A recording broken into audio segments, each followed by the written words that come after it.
Hello class 5, good morning. Continuing the same exercise 17a, now from question number 8. देखिए 8 क्या है? 8 दिया है the area of the floor of a room is 192 square feet. Area दिया हुआ है. If the breadth of the room is 12 feet, find the length of the room. कह रहा है breadth अगर 12 feet है तो लेंथ बताइए क्या होगा. तो आपको फॉर्मूला पता है लेंथ निकालने का. क्या है? एरिया डिवाइडेड बाय ब्रेथ, यानी एरिया को ब्रेथ से डिवाइड कर देंगे तो हमें लेंथ मिल जाएगा. चलिए देखिए कैसे राइट करेंगे. कॉपी में आइए, राइट करिए. सबसे पहले गिवन दैट, क्या गिवन है? Area of the floor of the room. Area of the floor of a room. Room का एरिया क्या है? 192 स्क्वायर फीट. ठीक. अब ब्रेथ जो है वो है 12 फीट, वो राइट कर देंगे since breadth of the room is 12 feet. So the length of the room equal to, room का लेंथ क्या होता है? एरिया को ब्रेथ से डिवाइड कर देंगे. डिवाइड किया, फीट से फीट कटा, यहाँ पे 2 है, स्क्वायर फीट है, इसलिए 1 फीट से 1 फीट कट गया, यहाँ फीट बचा. अब जब डिवाइड करेंगे तो ये 16 टाइम में डिवाइड हो जाएगा और 16 फीट ये आपका आंसर हो जाएगा. रूम का लेंथ कितना है? 16 फीट. क्वेश्चन नंबर 9 देखिए. The length of the room is twice its breath. Twice मतलब 2 गुना है. इट्स ब्रेथ यानी ब्रेथ का 2 गुना है, ब्रेथ का 2 टाइम्स है. If the perimeter of the room is 36 feet. कह रहा है कि अगर पेरीमीटर 36 फीट है तो बताइए लेंथ क्या है रूम का. ठीक, लेंथ और ब्रेथ फाइंड करना है हमें. तो देखो इसमें बोला है the length of room is twice its breath, तो मान लेंगे, लेट कर लेंगे कि जो ब्रेथ है वो कितना है? x फीट है.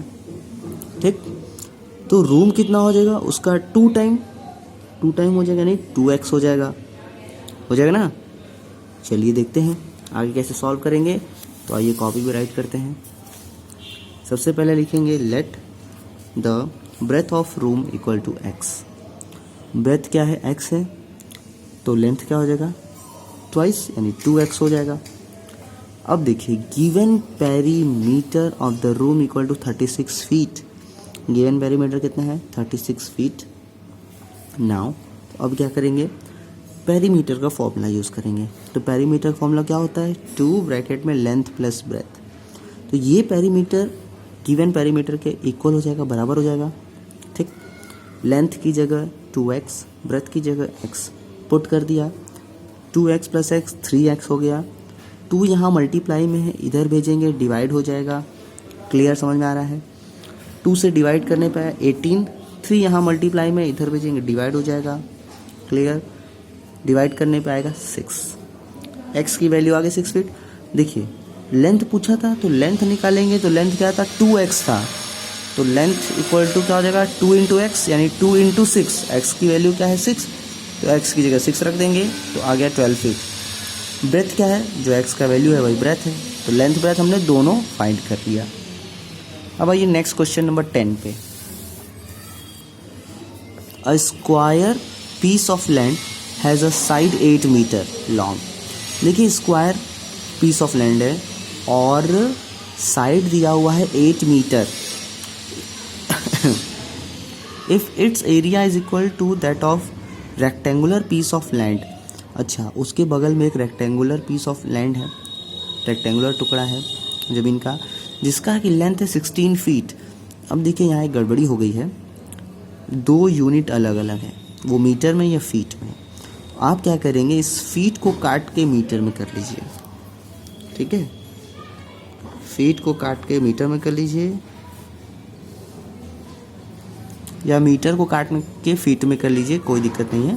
ठीक, तो 16 मीटर का लेंथ दिया हुआ है. Find the breadth of rectangular land, और हमें रेक्टेंगुलर लैंड का ब्रेथ फाइंड करना है. देखिए ध्यान समझिए, ये स्क्वायर है, स्क्वायर का साइड दिया है. ठीक, और क्या इसमें क्वेश्चन में साफ साफ बोला है कि जो एरिया है स्क्वायर का वो रेक्टेंगुलर पीस ऑफ लैंड के इक्वल है. तो हम स्क्वायर पीस ऑफ लैंड का एरिया निकाल लेंगे, साइड इंटू साइड एरिया निकाल लेंगे. तो जो एरिया स्क्वायर फील्ड का आएगा वही एरिया रेक्टेंगुलर फील्ड का होगा ना, क्योंकि दिया है क्वेश्चन में। तो जब एरिया मिल गया हमें, लेंथ हमारे पास है, तो ब्रेथ निकाल लेंगे। तो क्या करते हैं, एरिया को लेंथ से डिवाइड कर देंगे, ब्रेथ हमें मिल जाएगा। चलिए देखते हैं कॉपी में क्या राइट करेंगे। सबसे पहले राइट करेंगे side of square piece of land. Side क्या है, 8 मीटर। तो हम एरिया निकालेंगे, जैसा कि मैंने बताया एरिया निकाल लेंगे आप साइड इंटू साइड करके। एरिया आया है आपका 64 मीटर स्क्वायर, समझ रहे हैं ना ध्यान से। अब हम लिखेंगे जो ब्रेथ है वो कितना है, x मीटर, और लेंथ कितना है, 16 मीटर दिया हुआ है। तो एरिया ऑफ लैंड, देखिए एक और है एरिया ऑफ लैंड। तो रेक्टेंगुलर लैंड का एरिया क्या हो जाएगा, लेंथ इंटू ब्रेथ, यानी 16x। Length into breadth, length है 16, ब्रेथ है x, लेंथ इंटू ब्रेथ हो गया 16x मीटर स्क्वायर।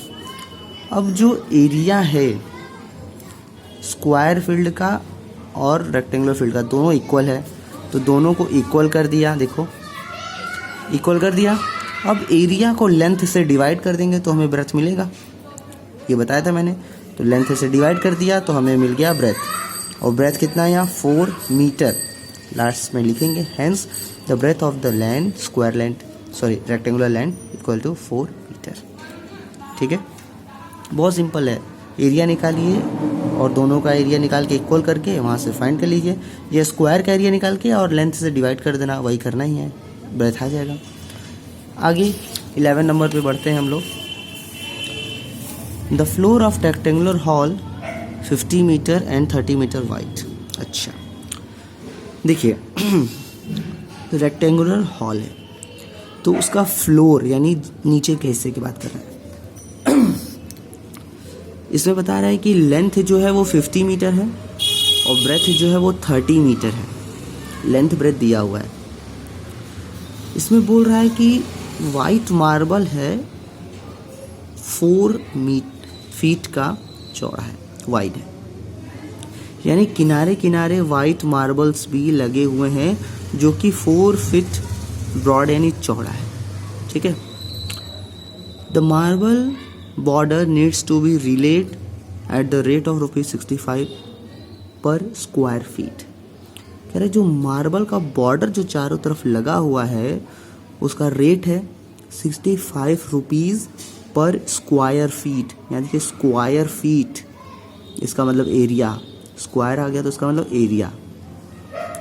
हमें फाइंड करना है कि टोटल कितना कॉस्ट होगा मार्बल टाइल बिछाने का, मार्बल टाइल लगाने का। ध्यान से समझिए इस क्वेश्चन को। आइए कॉपी में देखते हैं कैसे सॉल्व करना है। ठीक, चलिए सबसे पहले तो हम फिगर बनाएंगे। आप ये फिगर देखिए, ये है हॉल का फिगर, उसके फ्लोर का। तो ABCD ये बड़ा हुआ है, ठीक है, यानी बड़ा वाला, जिसमें कि ये हिस्सा जो शेडेड आपको दिख रहा है ये मार्बल लगा हुआ है किनारे किनारे। ये हॉल है, उसके किनारे किनारे ये मार्बल लगा हुआ है। अब यहाँ बता रहा है कि 4 फीट का चौड़ाई है, ब्रॉडर है, तो 4 फीट सब जगह 4 फीट हो जाएगा। अब आप ध्यान से देखिए, यहाँ पे टोटल हॉल का लेंथ है 50 फीट और ब्रेथ है 30 फीट। तो अगर मार्बल लगेगा, जितना हिस्सा शेडेड है उतना हिस्सा मार्बल लग गया, अब इतना खाली एरिया बच गया, तो इसका लेंथ निकालेंगे कि कितना होगा। तो देखो यहाँ से यहाँ तक इधर 4 और इधर 4, दो तरफ से 4 कम कर देंगे इसमें से, क्योंकि इधर भी 4 है इधर भी 4 है, तो 4 4 8, 50 में से 8 माइनस कर दिया तो क्या आया 42 फीट। तो यानी कि P से Q तक का जो लेंथ है वो है 42 फीट। अब ऐसे ही इसमें देखिए B और C टोटल है 30 फीट। अब देखिए इधर से भी 4 कटेगा, इधर से भी 4 कटेगा, तो 4 और 4 8 हो गया, 8 माइनस करेंगे तो आएगा 22, यानी 22 फीट जो है वो डिस्टेंस यानी कि ब्रेथ हो गया। ठीक, अब ध्यान समझिएगा, 2 रेक्टेंगल आपको दिख रहा होगा जिसका नाम है ABCD, बड़े वाला रेक्टेंगल का, और छोटे वाले रेक्टेंगल का जो अंदर है ये देख रहे हैं आप PQRS। ठीक, फिगर बना लीजिए, समझ लीजिए। अब हम आगे आते हैं। सबसे पहले हम अपने रेक्टेंगल ABCD को लेके करते हैं, तो उसका लेंथ राइट करेंगे और ब्रेथ राइट करेंगे, फिर एरिया फाइंड करेंगे। ठीक, ABCD रेक्टेंगल का एरिया फाइंड करेंगे। एरिया आ गया लेंथ इंटू ब्रेथ। ठीक, लेंथ ब्रेथ, बड़े वाले रेक्टेंगल की बात कर रहे हैं हम। अब इसके बाद since breadth of white marble equal to 4 feet, 4 feet का ब्रेथ है वाइट मार्बल का, तो लेंथ निकालेंगे हम अपने नए वाले रेक्टेंगल का जो कि है PQRS। जैसा कि मैंने बताया फिगर को ध्यान से देख के, 8 माइनस करेंगे दोनों तरफ से, तो जब 8 माइनस किया तो 42 फीट और ब्रेथ में से भी 8 माइनस किया तो 22 फीट।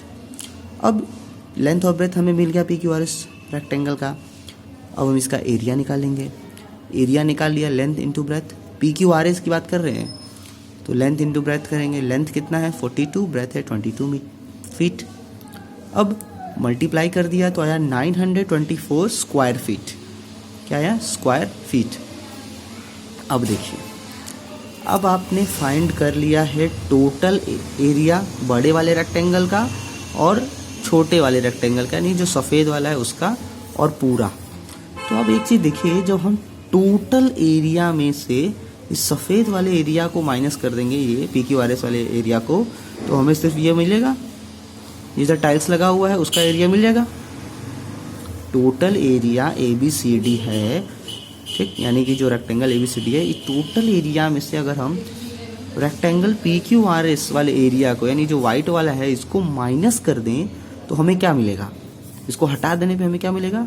ये जो शेडेड एरिया है जहाँ पे मार्बल्स लगा हुआ है, यही मिलेगा। हमें यही फाइंड करना है कि मार्बल जहाँ तक है लगा हुआ उसका एरिया क्या है।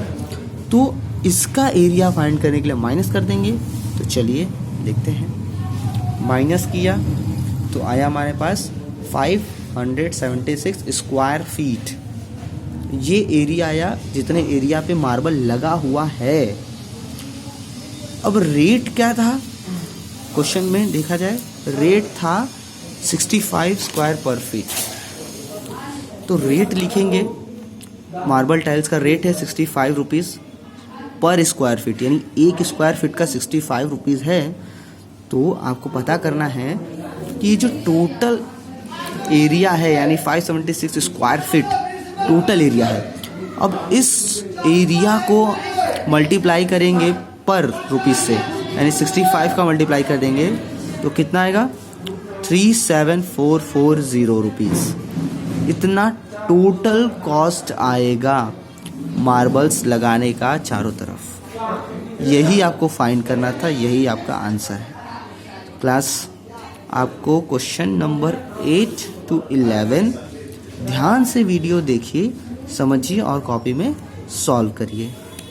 Thank you.